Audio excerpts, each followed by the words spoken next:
ते शेवटचे 40 दिवस 1689 साली छत्रपती संभाजी महाराजांना गद्दारीने पकडून औरंगजेबासमोर उभं केलं. स्वराज्याचा राजा बेड्या ठोकलेल्या अवस्थेत होता, पण डोळ्यात भीती नव्हती, तेथे फक्त अभिमान होता. औरंगजेबाने सांगितलं, इस्लाम कबूल कर नाहीतर मृत्यू.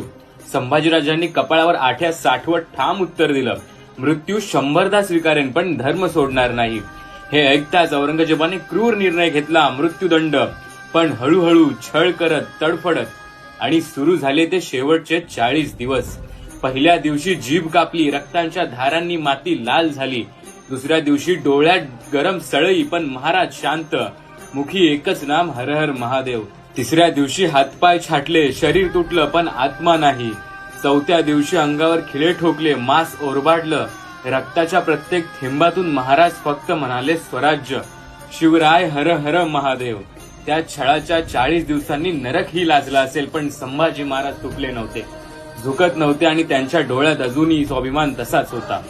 आणि अखेर 40 दिवसांनी त्या छळानंतरही संभाजी महाराज जिवंत होते, पण ते ओळखूही येत नव्हते.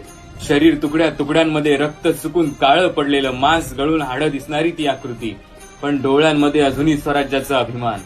शेवटी त्यांचा गळा छाटण्यात आला, अंगाचे तुकडे तुकडे करून भीमा नदीच्या पात्रात फेकून देण्यात आले, पण त्या तुकड्यांमधूनही महाराष्ट्र Download ShareChat.